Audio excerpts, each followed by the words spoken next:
Good evening, everyone. Welcome to In Conversation with Ron Rash and Crystal Wilkinson. My name is Casey Fox, and I'm the Assistant Director of Advancement for the University of Tennessee Library. My co-host this evening is David Shoulders, the Events Manager for Union Ave Books here in Knoxville. I'm so happy to see such a terrific crowd. One of the great things about virtual events like this is how they erase geographical barriers. The Library Society at UT has members all across the country who often can't join our in-person events here in Knoxville.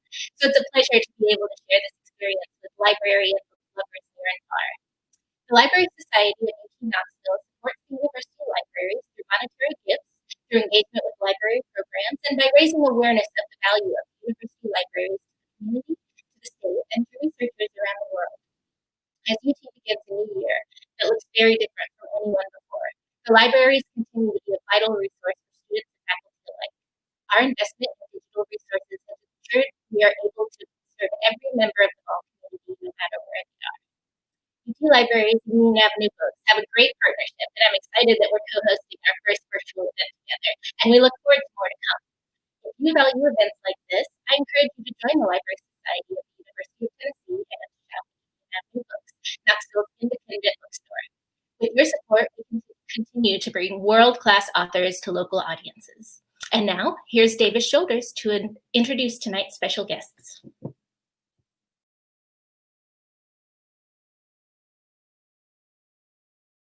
The events organizer. I'm the events organizer at Union Ave Books, and we are so thrilled to have Ron Rash and Crystal Wilkinson here to discuss Ron's new collection in the Valley. I want to echo the thanks to Casey and the entire UT Library Society team on getting this set up.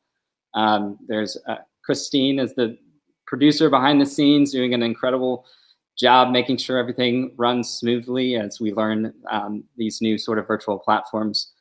So I just want to say a quick thank you to that. I have fond memories of February when we hosted UT Library Society and the Friends of the Knox County Library, among others, helped put on the great Wilma Dykeman Stokely Memorial Lectures with Michael Twitty. And I'm remembering that there were over about 500 people in this room and about everyone in the Knoxville literary community. So here's to hoping and wishing and envisioning what that will look like in the future. But we are really glad to have these platforms, these technologies, to be able to reproduce something at least somewhat similarly. So I will say a couple of things before I introduce the main speakers tonight. We hope that you are interested in purchasing one of the books, and there should be a link available somewhere to our website directly to purchase both In the Valley and Birds of Opulence. So that should be appearing in your feed at some point during the night. So if you ever are behooved to go on there and click and buy that link, please do so. There's going to be a bit of a conversation between Ron and Crystal, and then there will be a time for Q&A. So as we are streaming, I know that some of you are on Facebook and some of you are on YouTube. If you are logged in, you should be able to comment just normally. We will be going through and filtering those comments and trying to select particularly good questions that we'd like to pose. So post them at any time. At about 7:30, we will actually start incorporating those into the conversation. So again, please feel free to comment, add, share emojis, whatever it is that you normally do within your social media platforms. Just wanted to make note of that we are actively responding to Q&A. Well, as I introduce these authors, I'll begin with Ron Rash. The last time I saw him in person was about a year ago. We were at SEBA, and I was trying to keep up with his long legs. We were walking down the street at a bookseller conference to another overly crowded room in the times of COVID. Ron is just such a prolific writer, the author of the PEN/Faulkner finalist and New York Times bestselling novel, SERENA. In addition to the critically acclaimed novels, The Risen, Above the Waterfall, The Cove, One Foot in Eden, Saints at the River, and The World Made Straight, 4 collections of poems, 6 collections of stories, Among them, Burning Bright, which won the 2010 Frank O'Connor International Short Story Award. Nothing Gold Can Stay, a New York Times bestseller, and Chemistry and Other Stories, which was a finalist for the 2007 PEN Faulkner Award. Twice the recipient of the O. Henry Prize and winner of the 2019 Sidney Lanier Prize for Southern Literature. He is the Paris Distinguished Professor in Appalachian Cultural Studies at Western Carolina University and lives in Clemson, South Carolina. Our next guest, Crystal Wilkinson, is a USA Artists Fellow, the award-winning author of The Birds of Opulence, winner of the 2016 Ernest Gaines Prize for Literary Excellence, Water Street, and Blackberries. Nominated for the John Dos Passos Award, the Orange Prize, the Hurston Wright Legacy Award. She's received recognition from the Yaddo Foundation, Hedgebrook, Vermont Studios for the Arts, the Fine Arts Center in Provincetown, and others. She's been nominated for 2 Pushcart Prizes, and her short stories, poems, and essays have appeared in numerous journals and anthologies, including most recently the Kenyon Review, Story, Agni Literary Journal, Emergence, Oxford American, and Southern Cultures. She currently teaches at the University of Kentucky, where she is Associate Professor of English in the MFA in Creative Writing program. So if you will join me in welcoming Ron and Crystal. It's good to be here. It is good to be here. It's been a while since Crystal and I have seen each other. I guess the last time was maybe when you came to Western to read. Was that May, or it's been, I can't. That is, I think it may yeah, be that's one of the last times. Yeah. yeah. I think maybe the very last time I was there, you were not there, but it's been, I don't know, maybe has it been a decade since we've seen each other? It's been a while. It's been a while. Yeah, I think it's been at least a decade. Yeah, I've been keeping up with the reading, and the books keep getting better, and I think we both love the short story form, and so yeah, we've had that in common for a long time. I've always adored your work, so when I was asked to do this, I was very, very excited because I've read all of your books, but I must say that when SERENA came out, I sort of carried it. I've got 3 or 4 copies. I teach it. I sort of carried it around like the Bible for the longest time. And so I was really excited when In the Valley came out, and was very excited to read it. And as a professor and as a reader, I think I do a lot of excess about books that I like. So I've already listened to it on tape. I've read it. I've got a marked up copy, so I'll have to buy another copy. So I have a pristine copy. And so I think do we want to start out with you reading from it a little bit, and then we'll dive in, or do you want to talk first? No, I'll start off with just a very brief reading, because part of In the Valley is, of course, a novella with SERENA Pemberton coming back. Yeah. And she's been in Brazil, finding, and as everyone else is finding out, she's doing quite well without a husband. She seems as she would. Yeah, she would. But she's come back because she has some final business. And I never wanted to write another novel about her. I felt, as I've been saying, I didn't want to do a sequel, because I think sometimes sequels just almost feel tagged on. But certain character, particularly Ross, a character longer in SERENA, I wanted to kind of get back in there. But also there's some questions at the end of SERENA that are not quite answered. Particularly, we don't know exactly what's happened to Rachel Harmon, the woman that SERENA's trying to kill, and her child.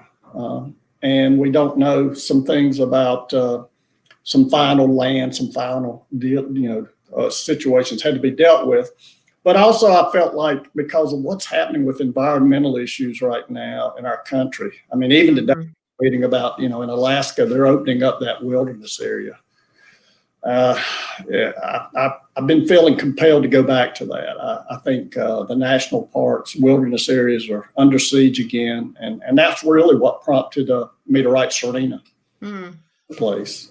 Yeah, I was going to ask you about that, and ask you in writing in the Valley? You've answered it already about sort of unanswered questions, but I often think of characters that recur like haunts. Like I found myself haunted by characters after I closed the book, and so I wrote a little bit more. I did the opposite. I wrote a short story cycle and then wrote a novel about some of the same characters, and so I wondered about the continuation and if there was even more of Serena, or if you consider this now within the Valley, sort of the chapter on Serena closed.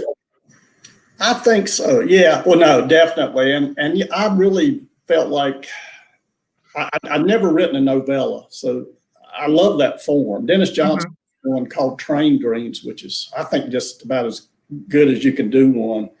But I wanted to try it because I've never been able to do one, and this fit. But I think it was only when I realized if I can kind of invert this valley and kind of play off Noah's Ark, you know, particularly animals leaving instead of coming on, I might have something there that would deal with those environmental issues, but also just make the novella complete too, even if we read Serena. And I hope that's the case. But yeah, anyway, start off and I'll get her to the United States. And the reason I wanted to start off with this, I thought it'd be interesting if Serena, because she is kind of like one of those Wagnerian characters, the Valkyrians, who kind of descend out of the heavens. I thought she should descend from the heavens, and so she does. When Serena Pemberton stepped out of the Commodore seaplane in July of 1931, a small but fervent contingent of reporters and photographers awaited her. Except for the pilot, she was alone. Those who would accompany her to the logging camp, both beast and human, had arrived by ship the night before. They were already on the train that would take them from Miami to North Carolina. All except for her minion, Galloway, who procured an automobile to drive Serena to the station. As the metal ramp was ready, Galloway positioned himself beside the bottom step. He was short and wiry, shabbily dressed, a purple stump protruding from one sleeve. As cameras flashed mere inches from his face, he did not blink. As Serena descended, the first question shouted at her addressed the rumors surrounding her husband's death. For a moment, it didn't appear she would answer, but when her booted feet settled securely on the ground, the question was asked again, but with a caveat. Had she loved her husband? I loved my husband, but one always learns from disappointments. But what of his death, Mrs. Pemberton? And what of so many others of your acquaintance, the reporter asked. Logging is a dangerous business, she answered. Galloway was in front of her now, but Serena, almost a head taller, was clearly visible. He cleared a path as more questions came. Would she continue to fight against the national park? And would she address the rumor that she was connected to the recent demise of Horace Kephart, the park's chief advocate? Did she oppose the Davis-Bacon Act? Why risk a transatlantic enterprise when she and her husband had achieved so much in the States? Galloway opened the DeSoto's passenger door. Serena was about to get in when the sole woman in the group, a reporter for the New Republic, stepped close. She was very young, but like Serena, tall and blonde. When will you have achieved all your ambitions, Mrs. Pemberton? She asked as others jostled around them. When the world and my will are one, Serena answered. And the woman who's asking that question, that is, at least obviously imagine, is Martha Gellhorn, who was a really ferocious woman in her own right, tall and blonde. She was, during World War II, she was a war correspondent, actually was married to Hemingway for a while, and Hemingway was scared of her. She's an impressive woman, and so I thought it'd be somebody. So I thought Martha Gellhorn would be somebody who would really just go right up to Serena and not be too intimidating. Yeah, and I love that it's another woman that it's a woman who's going in after her. So going back to SERENA and then coming forward, I read that you had Macbeth in mind while you were writing SERENA, and that's sort of like part of the narrative strategy, this sort of Elizabethan play idea where you had sort of the lumber crew sort of being a choral all the way through. And so I wondered if you could talk about a little bit more about sort of your narrative strategy for the novella and sort of the choir of the animals that comes in each ahead of each section. If you could talk about that a little bit. Yeah, well, I think, the animals, I felt like that was, for the reader, people who haven't read it, what the reader will see is the larger animals will actually start leaving the valley when the loggers come in. And then the mid-sized mammals, and then I just kind of moved down the chain, fish, birds, fish, reptiles, and I like that structure. I felt like by putting, it would almost after every chapter, every other chapter, to have more of them leave would give the book a sense of completeness. And actually at the end, I play a little bit of a pun because I talk about one of the characters looking at the empty ark.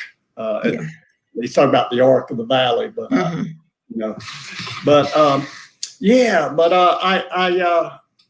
think the structure worked that way. But I love to use sometimes a more poetic language, but then I love to have the colloquial language in with it because it's rich. And I think we both share that, and I think one thing that you and I think both know is how rich it is. Folk languages very, very often are very sophisticated. People don't realize that, but a lot of times you see it, particularly with similes.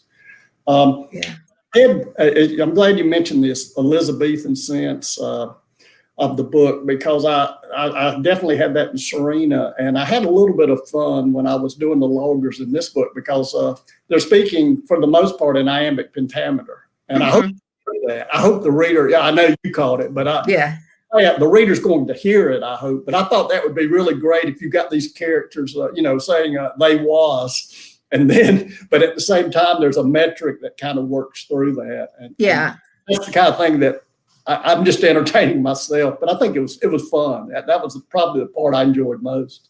Well, that's one of the things that I love about your writing period, is because you have these sort of, because of your background in literature and English, you've got like these sort of formal qualities, but to pair that up against the colloquial and have the tongue of the rural people mixed in with that is just fabulous to see. And I think as I was reading this, the same thing came through as in all of your work. I met Grace Paley once, who said that her only litmus test for everything that she wrote was, is this true? And I think that I see as your biggest asset, because I believe everything. Like, it didn't feel putting their voices in the iambic pentameter, like you feel the realness of it, not anything forced. The nature, the characters, and the webbing of it, the communal aspects. I just love it so much. I have so many questions, and I want to make sure that other people can chime in. But I wanted to talk about the ways in which you use nature and the way that you use light.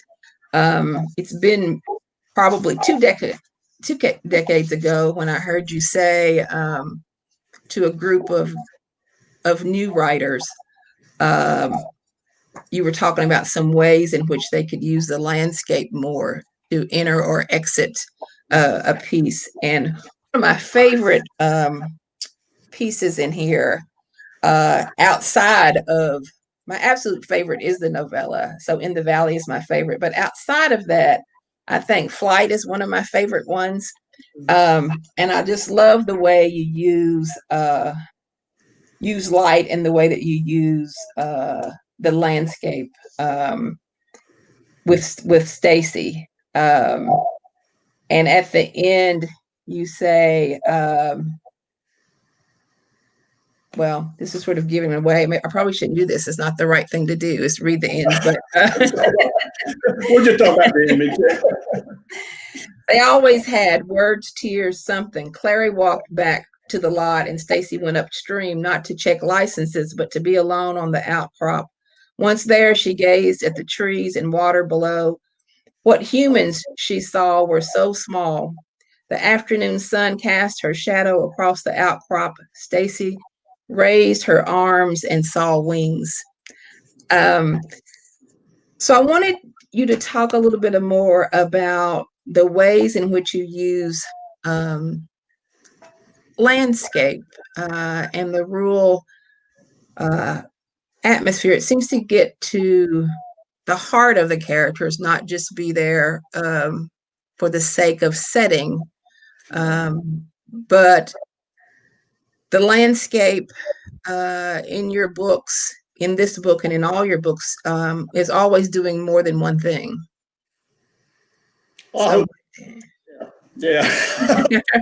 Yeah. And I mean, but, you know, I would hope that that's the case, but I definitely, what I'm fascinated with is when landscape and psychology start to merge. Mm-hmm.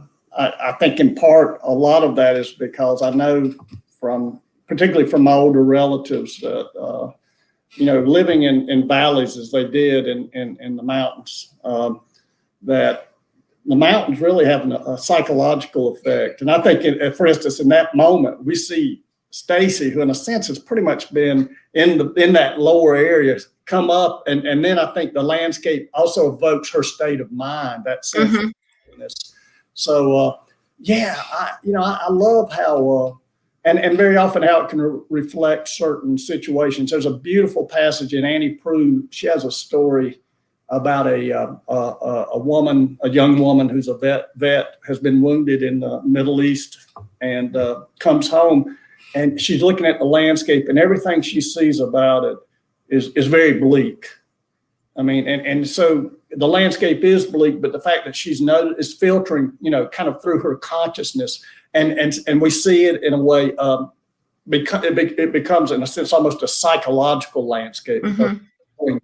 Part, you know, what she's perceiving and how she's perceiving not just the land, but her inner sense. So when those things merge, I think there's some really, it's a way of kind of ratcheting up the story. Yeah. Yeah, I think all of the stories in this collection seem to do that, and they take the natural world and sort of the conscious and sometimes the subconscious of the characters, and like you say, the psychological, and even sometimes there's sort of psychohistory. Like sometimes it goes all the way back to the way that you've characterized them from their past and their childhood all the way up to the present moment. And it's just so wonderful to see it. You also do it in the story with French title that I can't pronounce. How do you say it? Le Homme Blessé. And I failed French 1. I had the lowest average in the history of my high school. So, I'm trying to pronounce it, but it means the wounded man actually in French. Okay. Yeah, I'm always, when I'm teaching, I'm always trying to remind students of word choice, and I'm always saying les mots justes with my Appalachian twang, and they're always like, what? More juice? And I'm like, yeah, sort of. So in that story, you do it again, and you at the end where he comes out sort of a changed man. When in the day's last light, Jake drove slowly to the creek, stopped at the water's edge. Oak trees lined the opposite bank. In their upper branches, mistletoe clustered like bouquets offered to the emerging stars. He paused there a few more moments, then went on. So we have this sense that although most of the stories about this other man, that Jake is changed by this experience too, and transformed, that once he comes out of this room where the uncle had been and into the light. Yeah. Yeah, and he notices, he notices the mistletoe, and so I think, and we both, and mistletoe is actually a very interesting plant because it's poisonous, but it's also beautiful, and we equate it with. So yeah, but you're right. He does kind of come out of the light, and he also crosses the water back into the living, I think. Yes. Story. Yeah. He's a haunted man, definitely. Yeah, I of course was reading, like I think a lot of people who will purchase this book tonight will come with their love for SERENA and wanting to get to In the Valley, but the other stories are also all very wonderful. I think some of them have been published in journals and magazines before, and perhaps maybe only one of them was brand new. They've all come out in the last.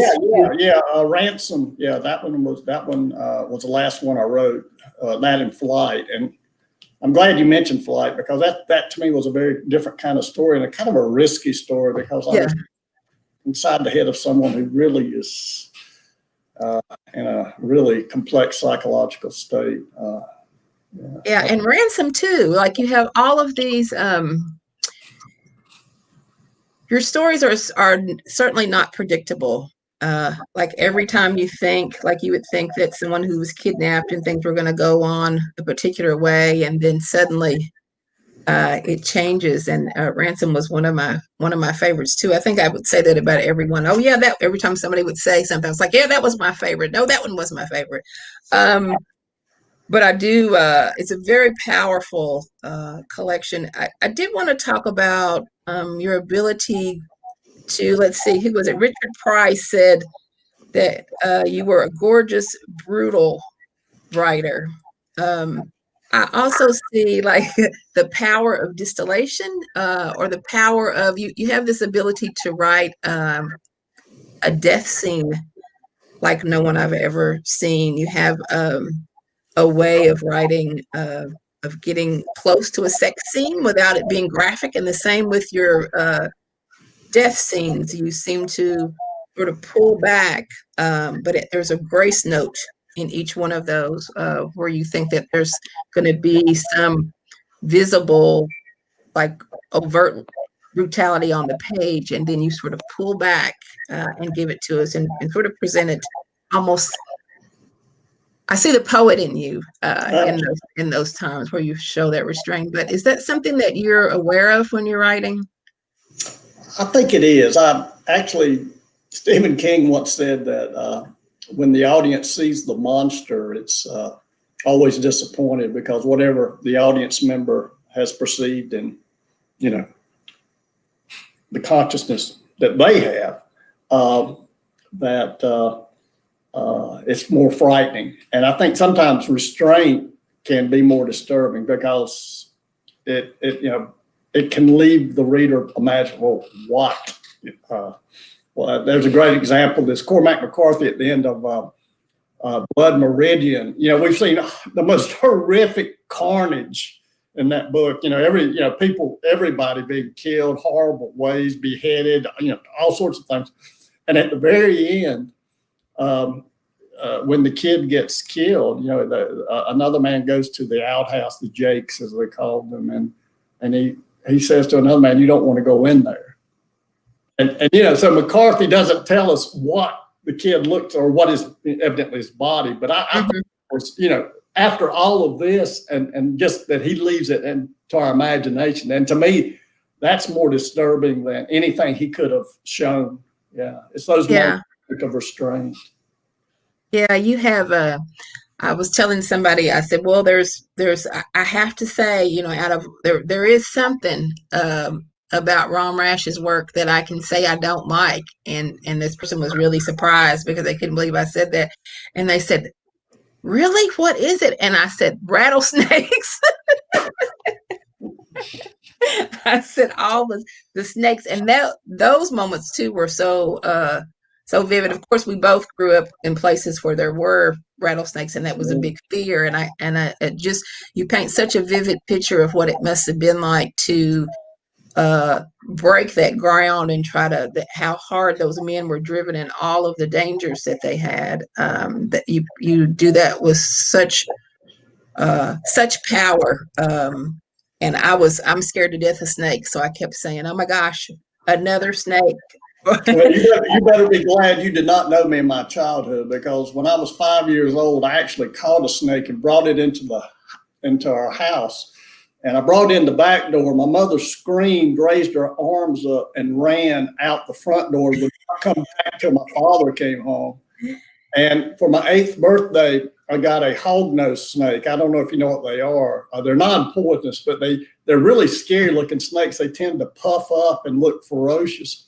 And there's nothing more wonderful than being an 8-year-old boy just scaring the out of men. I'd carry that snake around and I'd see grown men run, and can't beat that. But yeah, I've always enjoyed snakes. Now, obviously, and I've seen rattlesnakes in the wild, but I haven't tried to pick one of those up yet. But that job was so dangerous. I mean, in ways you wouldn't think about, they had, of course, SERENA and Galloway to fear, but then lots of other fears as well. And I also love the way that you write community into that crew, into the timber crew, and the way how close those men are, and how they formed a community, and how you allow your men, which I think a lot of times we think of Appalachian men being a particular way, but you allow those men sort of their dignity with each other and their love for one another, and you allow that to show through. Well, I hope so. I think that's one thing that I think probably both of us want to do. Is that particularly if you deal with characters sometimes that come from really tough circumstances. It's well, I don't think there's a risk for us, but sometimes they can be depicted in such simplistic ways, and which is really wrong. I mean, none of my uncles went to college, but they're very, very intelligent. I mean, they would laugh at me whenever something go wrong with my car. They could figure it out in about three minutes. Yeah. And but and I think part of what we do, I mean, actually, I was talking last night, so I'm gonna brag on you a little bit. You're so good at this because you know how to capture that voice, but I think you also show. Well, I'm just gonna read a paragraph. Don't want to embarrass you, but it's where I think we ought to do it. But it's Waiting on the Reaper, and it's out of Blackberries. But I love the way this story starts because you just engage the voice right away. I'm going now on 80 and been waiting on the Reaper for 63 years now. Been waiting for him to take me away since the day my mama passed on. Best girl is 2 things you can't rush, she always told me: life and death. Mama always said babies never come before their time, and that those dying know when it's their time to go.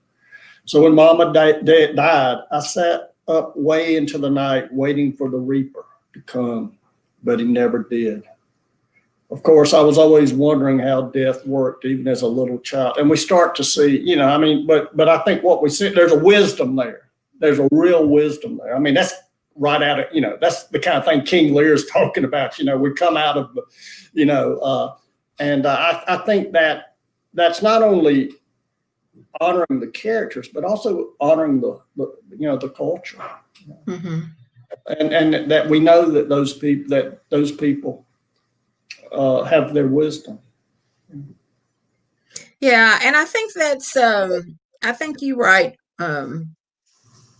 Your sort of mission is the same as my mission, is to give our people, for me, I'm always wanting people to know that there are and were Black people in the mountains too. So I'm always wanting to reclaim that. But mostly I'm wanting to, as Grace Paley says, get it right, tell a true story, give the characters as much truth as I can. And I definitely see that in your work. Well, I think we need that right now, especially because I think it's really disturbing to me how Appalachia right now is being depicted nationally. And I mean, you're aware of all this. And, yes. Flex region. And so, yeah, I think what we try to do is, as you say, tell the truth. And that doesn't mean sentimentalizing the people. No. For me, that's in some ways almost I mean, if you do that, it's like demonized. You're saying they're not human. There's something different about them. And I think we both resist that kind of easiness. And there's a complexity. Why I really dislike hillbilly elegy, because oh gosh, that kind of easy generalization, and the we. I mean, that's what really bothered me. The we hillbillies. As I read that book, I said, "Well, that ain't my family." Right.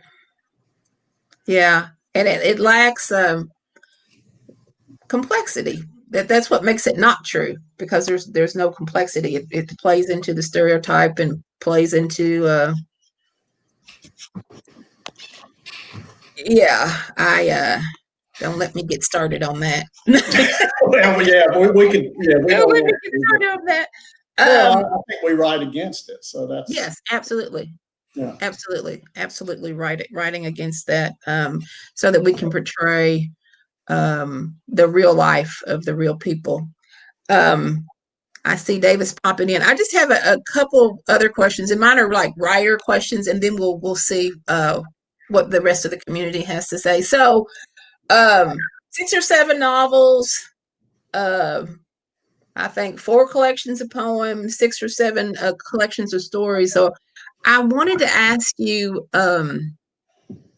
about genre. Like, it took me a long time to not separate all myself as different, that the poet lived over here and the fiction writer, the short story writer lived over here, and the novelist lived somewhere else, and I had to sort of tap into them instead of sort of bringing them all to the table, is what I tried to do in Birds of Opulence. But I wanted to hear you talk about crossing boundaries of genre. Yeah. Well, go ahead. I'm sorry. Go ahead.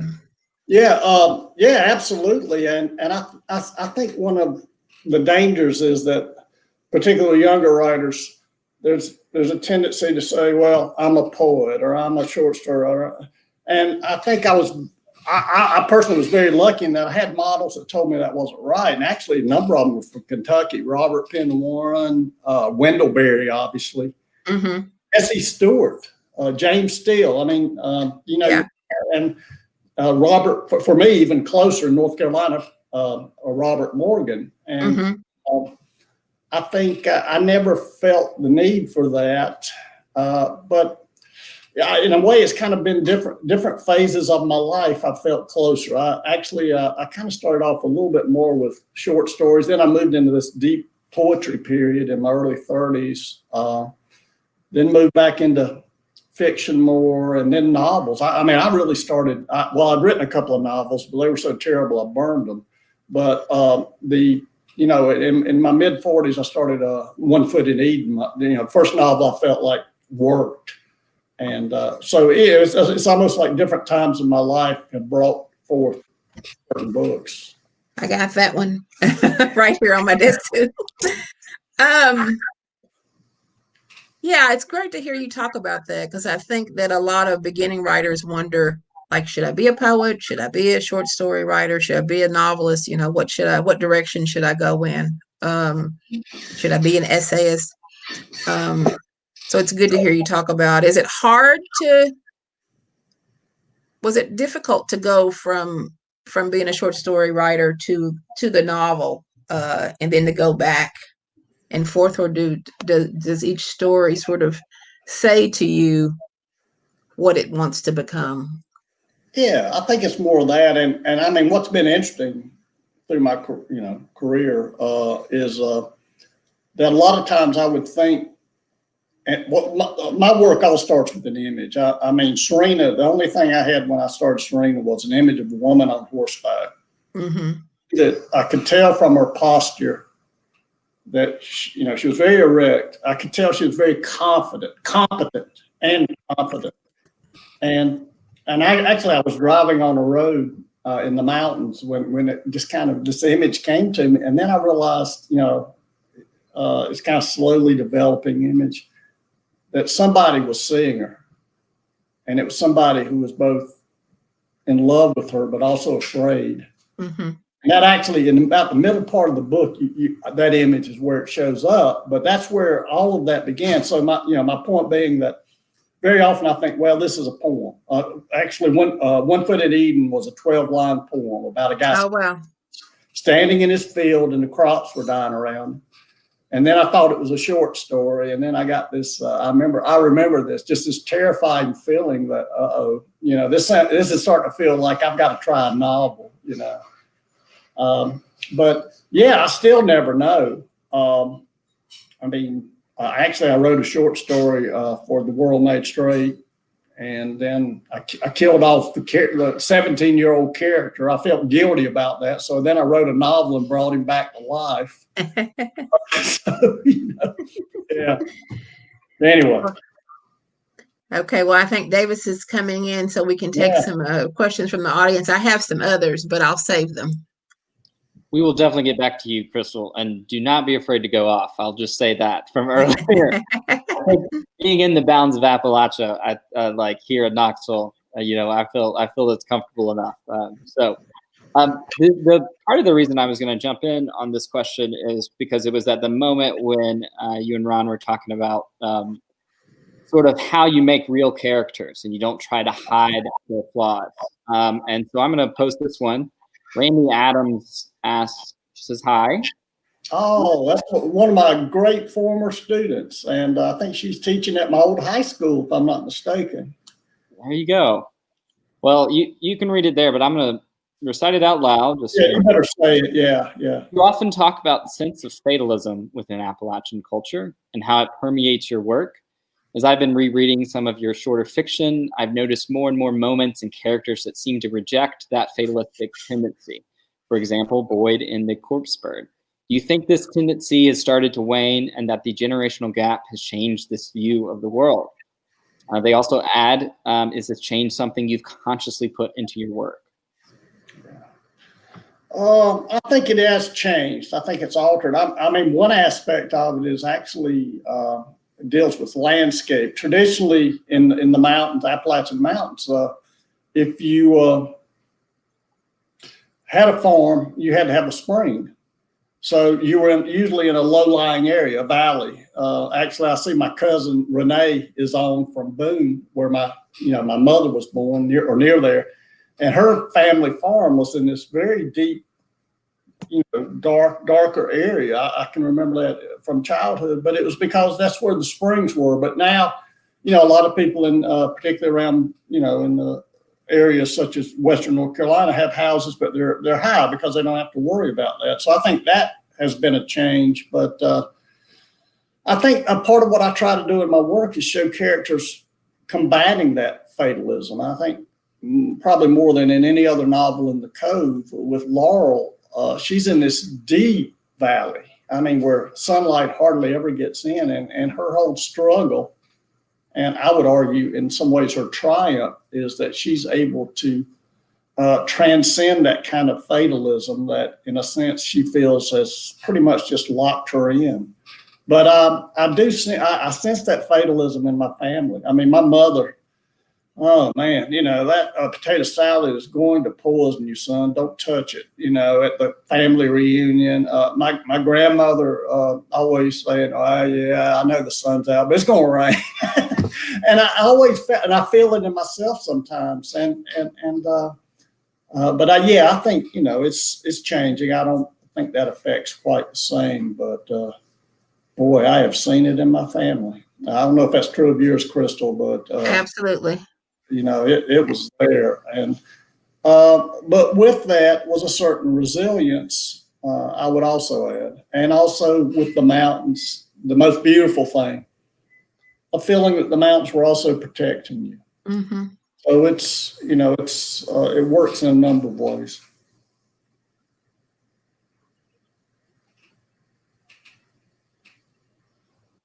I'm going to jump in with another question that's about place from Robin Benbaugh. Has writing about Appalachia changed your relationship with the place you live? And I'll actually add to that a little bit more. I think it's interesting how, so Knoxville does appear in several of the stories as a sort of character. And I think it's interesting too, Crystal, that, you know, opulence, and it's fictional. It is a fictional town, right? Yeah, okay. It is. So the choice to use real locations versus fictional locations, and how they are real in their present depiction, whether they're fictional or true. So yeah, but how has Appalachia changed your relationship with the place you live? Go ahead, Crystal. Well, I mean, I live in the city now. I live in Lexington. So what I have to watch out for in my writing is romanticizing the place. I think my literary imagination, I heard Ernest Gaines talk about once that his literary imagination would always be in Louisiana, in that parish that he grew up in. And so I think my literary imagination, whether it's a fictional place or it's a real one, always starts with that. You know, when I envision a tree or I envision a knob or a hill, it always starts with the ones that I grew up with. And then I layer fiction on. So I think that sometimes I have to caution myself because I'm homesick a lot. I have to caution myself not to romanticize the landscape, or not to romanticize Appalachia, and not to be honest with people when I'm interacting, but not to demonize. I find myself taking up for Appalachians a lot, and then having to say, well, yeah, maybe that part, maybe that part's right, but we need to work on that part. But it's like talking about family, but you can't say that. But yeah, maybe that's a little bit true. But yeah, well, I love, you know, I do love naming. I think there's a magic in naming a place, the same as there's a magic in naming a particular plant, a cardinal flower instead of saying a red flower, you know, that kind of thing. But there's certain places that, you know, maybe it's personal, maybe it's not, but just evoking the name does so much for me. There was an area, you know, near my grandmother's farm in North Carolina called Goshen. And I just, you know, just the magic of naming that place. And also naming, you know, particular streams, Middle Fork Creek. That was a creek I grew up fishing near Boone. And I think I love that. But also I like to, you know, sometimes give the sense of geography too. Because I think, you know, the areas, both when I write about the area where I live now, in Cullowhee, as well as the area where, you know, my mother's family's from, you know, Boone, the area, the farms outside of Boone, but and my father's family's from Buncombe and Madison County. So these are border counties. I mean, they're very close to Tennessee, is my point. So I think that I always am aware of that. But yeah, there are just certain names I love. I mean, there's a creek I fish. I don't fish as much now, called Lick Log Creek, and I love that name so much. I put it in, I think, probably 3 different states by now. But just, you know, the name of it is so wonderful. Yeah, you're talking about the musicality in in the language. There's also a musicality in the naming. I got tickled the other day when somebody was talking about our president saying Yosemite instead of Yosemite. And I was like, oh, but in Kentucky, we do have a Yosemite, Kentucky. That's not a Yosemite, Kentucky. Not a Versailles, Kentucky, but a Versailles, and we have a Yosemite. So I also love namings of the names of places and the musicality of that, and how people can, the pronunciations and the ways in which the local people pronounce those names too.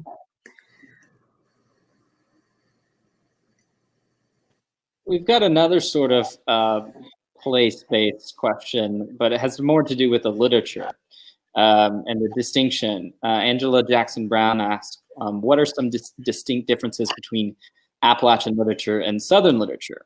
Or is the line so blurred that they are one and the same? Well, I mean, go ahead, Crystal. I'm gonna follow. I was waiting for you to answer. I think it's a kind of a hard question. I mean, I teach Appalachian literature, and I'm always throwing out that these are some tropes to look for. And I teach a lot of Southern writers, but I don't really teach Southern literature. I don't know. I think there's some I think that she's right in this. I know Angela, she also teaches and is a great writer in her own right. But I think that they are, I don't think they're one and the same, but I do think the lines are definitely blurred. You know, if you start talking about things that are common, food, use of language, you know, some emphasis of how the rural landscape, how nature interacts with people on what Ron was talking about earlier, a psychological level. You can see that in both the South and Appalachia. But I think there are also some distinct differences. What do you think those differences are, Ron? Well, I think the first is landscape. I mean, you know, we are not the Delta South. I mean, we're not Faulkner and Welty or Ernest Gaines's world. I mean, that's the world. It's more mountainous, but I would argue a big difference is right here. See that? Well, can you tell from that gaunt face that this man is kin to me or not? It could be. Is he? Yeah, it's my great grandfather. Now notice this is a Civil War photograph. Do you notice anything interesting about this photograph? He's fighting for the Union. Oh, okay. And you know, to me, that's one of the most interesting. And in particular, you know, East Tennessee was essentially a part of the North. It really was. You know, North Carolina, a lot of people don't know this about North Carolina, but when the state had the referendum to either secede or to remain in the Union, North Carolina seceded. I mean, not secede. They voted not to secede, popular vote. And the slave owners in Raleigh changed it. But in Madison County, where a lot of my family was from, it was like 2-1. No, you know, we're with the Union. And part of it was economic. I mean, you know, there were slaves in Appalachia, but it wasn't the plantations. It was a different kind of culture. And I mean, you know, West Virginia is West Virginia because of this. Yeah. So to me, that's one level of it. You know, I mean, I think it's a more, as you say, blurred of the South. And you know, my personal view about this, and I may be completely wrong, but I thought we really saw a kind of Renaissance, you know, or what people talk about the Southern Renaissance of the 20s and 30s. We had a lot of, you know, great Southern writers coming out then. Faulkner, Welty, Richard Wright. I mean, we had Richard Wright. You know, I mean, there were writers that were really coming out that were really a little bit later who were, but I think Appalachia, I think when things change in a culture in the 20s and 30s, the lower South, I think there was a lot of change. Probably part of it economic, you know, whatever. But I think that change kind of occurred later in Appalachia. Now, this is one of those terrible generalizations, but I think there may be something to it. But I noticed with Lee Smith, Robert Morgan, Fred Chappell. I mean, there have been other really good writers, you know, certainly Steele and Stewart, but there was a kind of momentum, I felt. They got me energized. They showed me possibilities about writing about the region that it really made me feel like, okay, there's something here. And I really think it's an amazing amount of really excellent literature that's coming out of the region in the last 20 years. And I particularly, and it's continuing now. Mm-hmm. I would agree. I would agree with that. And, many of those writers that you named, Fred, Lee, and Robert, were all, when I heard about them, they were all called Southern writers at some points too, before they straightened people out and let them know that they were Appalachian. So I think, who has a wonderful essay about regionalism is Gurney Norman, has a great essay about that and the differences. I'll try to find that and send it to Angela. That might be helpful too. But there are some vast differences and some similarities. And I think that on some scale, sometimes it's when you just want to be a writer, writing your stories in these Americas, it's sometimes not detrimental, but difficult to fit in that box, to have someone label you. Even sometimes it's just the physicality in the bookstore of like Appalachian writers, this little shelf here, depending on where you are, or Southern writers, and you've got this shelf. Black African-American writers, you have this shelf. And so I still consider in pre-COVID times myself a part of the Kentucky book mafia. And what we used to do was to go around and move everybody's books out of the categories. In every bookstore we went, we would put everybody in different categories, because I think sometimes that's I know it's a marketing decision that publishing houses have to make, but and bookstores have to make, as a former owner of a bookstore too. But I think sometimes those boundaries are fluid. Yeah, and there have been times, it's interesting because in a way this has kind of been misquoted, or not misquoted, but taken the wrong way. But,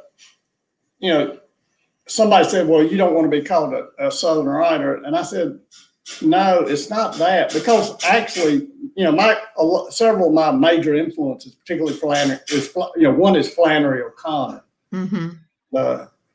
She really has taught me more about probably writing a short story than any other writer. Chekhov, those two. But I am a Southern. I mean, even though I'm Appalachian, I'm also Southern. I mean, that a lot of my influence, and I am in the South. But what I've resented, and I would say this about Appalachia too, is I am that. I love that. I'll accept that I'm a Southerner, and I will love the South. Just, we want it to be better. But I am this region, and I am Appalachia. But I don't want to be labeled as just right Appalachian writer, just right writer. And that's one thing that's kind of ticked me off over the years, because why is it that Jay McInerney is considered universal without, he's more regional than we are. I mean, he's pretty much like 5 streets in Manhattan. Right. Right. I have some, but I think, you can be both. But I think the best writers, and I think this is where we look at the great writers, whatever region they come from, they are of that region, but they also transcend the region. I mean, Eudora Welty said, one place comprehended makes us understand all other places more. And I think or at least I'll speak just for myself, is that if my work doesn't touch something else outside of my culture or outside of who I am, I've failed. If I, right. My characters say, I've had a good response in France and in China, of all places. But if they're mere exotics to these people, I failed. If they don't right. connect to the humanity, then I haven't done what I want to do. Boy, that's a long-winded question we get. Or whoever sent that in. It was great. I feel that as a bookseller in Appalachia, trying to figure out why why is everything marketed a certain way, or why aren't certain authors getting certain deals? And really just Hillbilly Elegy provided this marker of it, but also this opportunity to open up behind the panoply of perspectives. So I thank you both for doing that, and I think you do an amazing job of that. So with the Q&A, I've got two that kind of questions that go together that follow up on that. And I am seeing a lot of questions about SERENA. And so I think what I'll do is we'll ask these questions. If you have a SERENA comment that now, and I'll try to hit them all in a row really quick. And then Crystal, you can have the last comment after that. Okay? Does that sound? Okay. If I have any, go ahead. If you have it, you could think of something to wrap up. But so we're gonna go with two great questions that I feel like again followed on what we were just talking about. So Tiffany Jorheron said, "How do you all address these issues of writing in your lane? The idea that stories about people of color, gender, culture, etc., should just be written by authors of the same." Which I think follows that really well. And then the other question is from Marla West, saying, "Do you have role models for your female?" This is a post for Ron, I'm assuming, for your female characters. Or from what inspiration you draw on to depict them? And I guess we could pose the same to Crystal of your opposing gender or people who are outside of your perspective. How do you draw on and depicting those characters? Well, the first thing I'll tell is a funny story about SERENA. A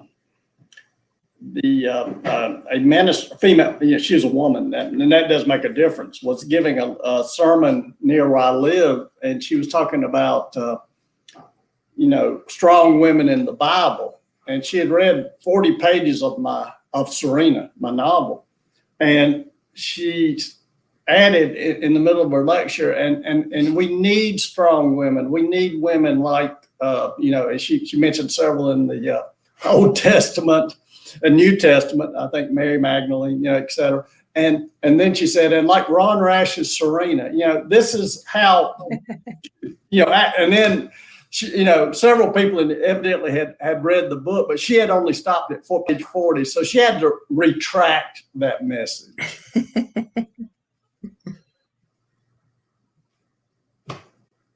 Crystal, anything you want to say?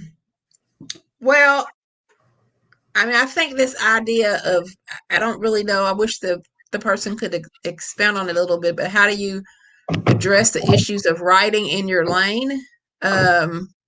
I think it goes back to I use that Grace Paley quote to death, but I think that when you start that it is, if you can do it and you can do it naturally and it feels truthful, I think you can do it. I don't have any problems writing male characters. I'm never going to be a man, but I don't have problems writing a male character to the best of my ability. I've written white characters to the best of my ability. And I think that if you, who is it? Robert Owen Butler says that thing about going to the white hot center and not flinching.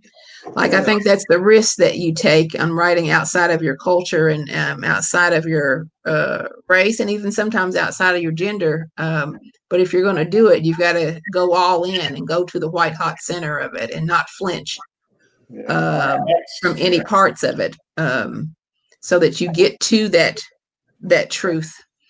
And I think that's all. I don't think I believe that there is necessarily a writing in your lane. It's just that idea of, is this true? Yeah, you said it much more eloquently than I could. I would not want to read a literature that would not let Ernest Gaines create the characters, white characters in A Gathering of Old Men. I would not want Annie Proulx to be able to write about two male gay men. To me, literature, what we're ultimately trying to do, maybe, and I don't want to sound too pretentious, but I think part of it is an attempt at a kind of deep empathy of trying to understand people who are not quite like us. If I just wrote about myself, my books would be the most boring books in the world. I don't know boring person probably on the planet right now. And yet, my characters are, I hope, more interesting than I am. But I think that what reading can very often do is allow us to enter other consciousnesses, other views, and if we're going to err, ERR, not AIR. Crystal understands me, but for those who are listening in Wisconsin, I think we have to err toward trying to get to that red hot center. Mm-hmm. Yeah, it reminds me of Sina Naslin is a friend and was a mentor of mine when I was in graduate school, and she wrote that book, Four Spirits, about the four little girls who were killed in Birmingham, where she was from, and she had a lot of African American characters in the book, and she read a section of it and asked me, what did you think? And I said, it twanged for me. I was honest with her. I said, well, I think you almost got it right. She said, well, all I know is that I'll never be Black, but I need to tell this story. So I had to at least try. And I think that's it. You have to get as close as you can within your own experience when you're developing a character that's not like you. But it's the same as if you're, I write a lot about African-American women, but they're not me. Yeah. It's the same. I have to get to the truth of that character and their experience, and write it as truthfully as I can. So it's a complex question. It really is. It is. And I think that's where, but I think what we try to do is, Francis Bacon once said, the role of the artist is to deepen the mystery. And in a way, I think what we try to do is we try to go into these places that we don't quite know, but we're doing the best. And I think, but I would say at the same time, we certainly can judge what comes out. I mean, does this, as you say, does this have the sense of truth or not? Mm-hmm. Well, and Tiffany, who asked that question, came back and said, writing the truth as opposed to the stereotypes, and that's definitely what you want to. And I think that's what I admire about Gaines. When I remember reading some of his work, young, and it just struck me that I'm not saying that he would but I just felt like, well, yeah, that's he's caught the essence of something. And I can remember years ago reading a book by I think it was Josephine Humphreys, and she had a male character do this very small thing. And there was this moment where I thought, how did she know that? How did she know? And to me, those are wonderful moments where someone, in a sense, there's that incredible empathy that would allow us to see something that we know is a ring. And I always feel that way with Annie Proulx's characters, her male characters. I never a false note. Yeah. Yeah, I think you're right too about Gaines and A Gathering of Old Men, like the nuances of culture between the Creole folks and the other white folks that he writes, and Candy, who's a woman, and the differences between the old men is just that sort of nuance and finesse, I think, is what you have to at least try to aspire to do when you're writing those characters. I love all the references that keep coming up. We have so many great writers being quoted and mentioned. I feel like we're taking the seminar of Ron Rash and Crystal Wilkinson. Okay, I'm going to go through and hit some of these. There was a SERENA comment and then two particular questions, and then we'll see if there's anything left to say. So Renee Lyons said about that, to me, SERENA is important due to the environmental themes, showing how human drama is ephemeral and far less important than the perpetuation of nature. and the life she provides. So there's a good praise there. Well, that's actually from my first cousin. So. Oh, okay. Well, we're planted. That will take that. The other question from Melissa Ferguson was, for those who haven't read Serena, is it best to read before reading In the Valley? Oh, well, I think in a way maybe reading Serena would be best. I think having a familiarity with her, and particularly with Rachel and some of the characters, would be helpful. I hope it's not essential. As I said, I really wanted it to be able to stand alone, but I do think it would be kind of interesting. I've actually had a number of people tell me that they reread Serena just because, and I did. I reread it to prepare for this. Reread it and watched the film.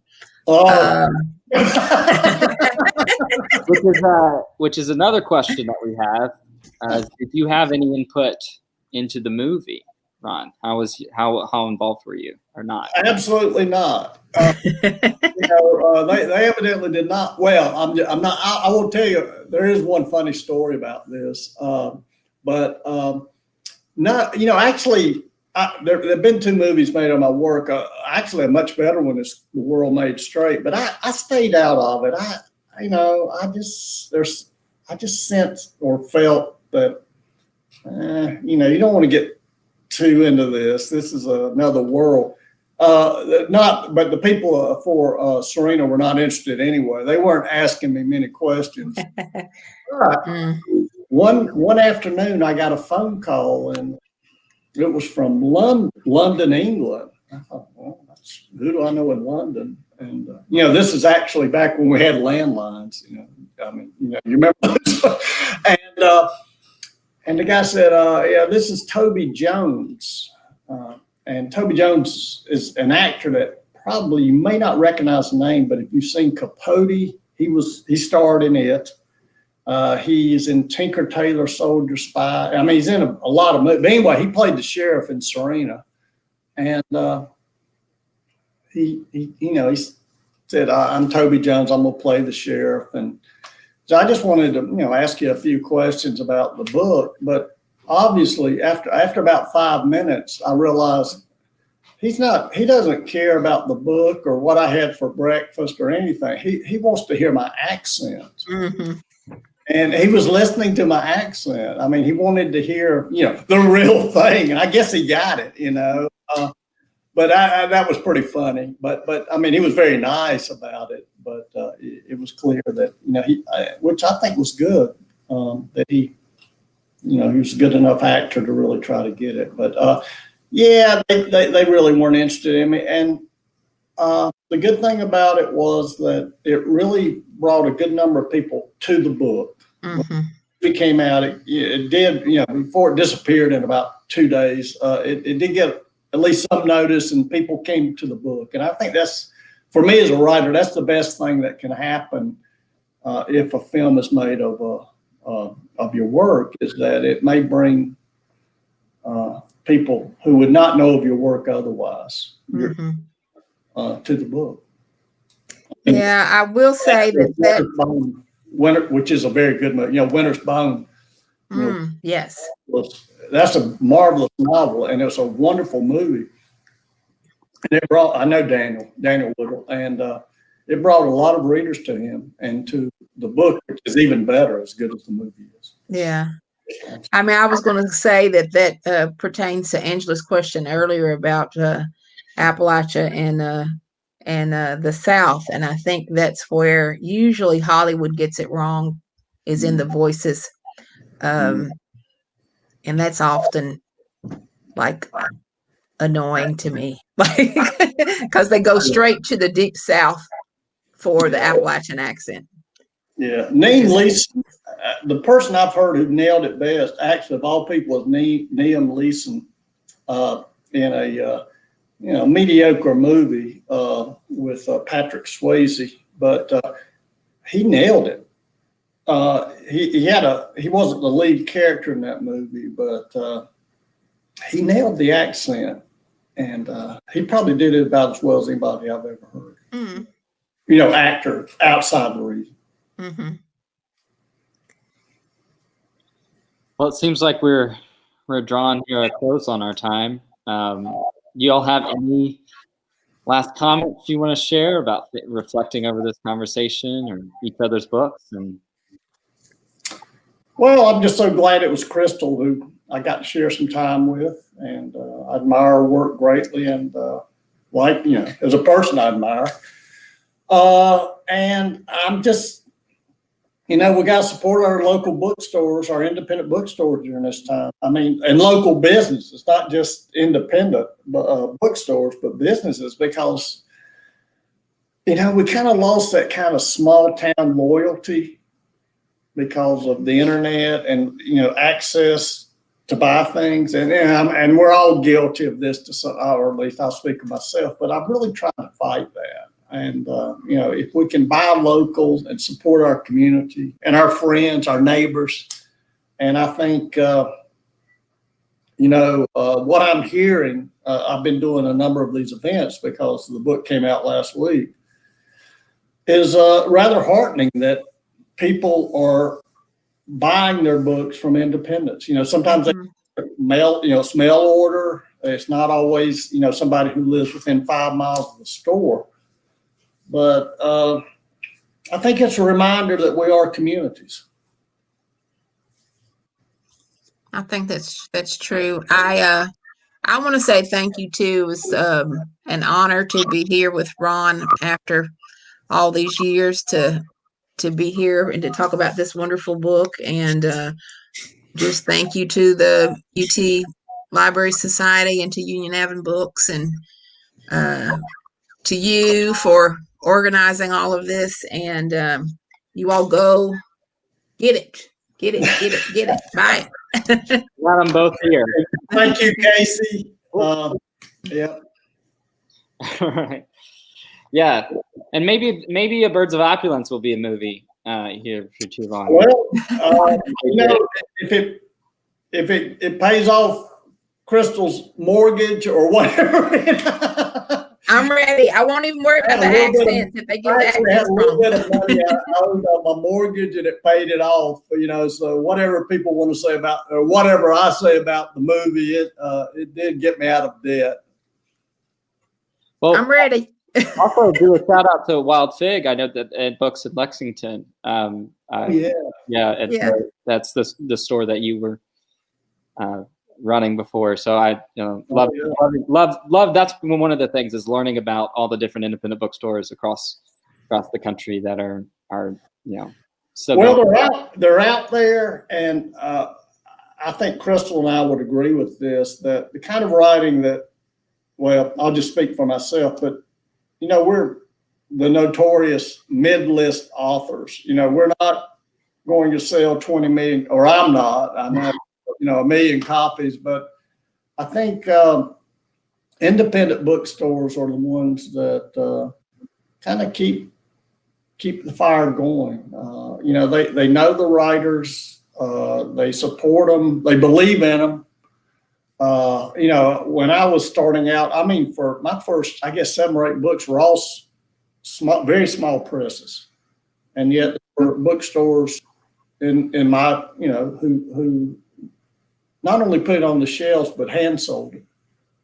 Mm-hmm. And I think one reason I'm so happy to do these events with my stores such as yours is that I know that these are the stores that gave me an audience. You'll always have an audience in Appalachia here, definitely in Knoxville. Well, I want to come back. It's been too long, and I love that city, and any city that could give us Nikki Giovanni, James A.G., and Cormac McCarthy's doing okay in my book. Yes. Nikki's got a book of poetry coming out this fall, so check out Nikki's Giovanni's book. She's got some coming out. All right. Well, thank you. Join the Library Society. I want to mention that. If you want to participate in more events like that, there should be a link for that bannering across the stage. Thank you, UT Libraries. Thank you, Ron. Thank you, Crystal. Thank you, all of the viewers. staying with us through this live stream, our first time doing this. So it's been a wonderful night. So have a good night. Thank you. Thank Good night. you. See you. Good night. Good night.